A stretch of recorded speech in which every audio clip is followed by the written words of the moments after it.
بسم اللہ الرحمن الرحیم۔ السلام علیکم دوستو، ایک روایت میں ہے کہ شیطان حضرت موسیٰ علیہ السلام کے پاس آیا اور عرض کی کہ میں آپ کو 1003 کلمات کی نصیحت کروں۔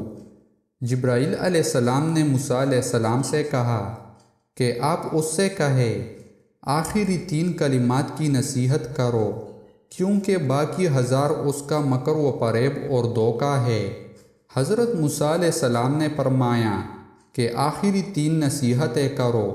شیطان نے کہا، پہلی نصیحت یہ ہے کہ جب بھی کسی کو کوئی چیز دینے کا ارادہ کرے تو دینے میں جلدی کرو، ورنہ میں تمہیں پشیمان کروں گا۔ دوسری نصیحت یہ ہے کہ جب آپ کو غصہ آئے تو اپنی جگہ تبدیل کر لو، وگرنہ میں آپ کو فتنہ میں ڈال دوں گا۔ تیسری نصیحت یہ ہے کہ نامحرم عورت کے ساتھ خلوت میں نہ بیٹھو، وگرنہ میں تمہیں زنا میں گرفتار کر دوں گا۔ اللہ تعالی ہم سب کو شیطان کے مکر و فریب سے محفوظ فرمائے، آمین۔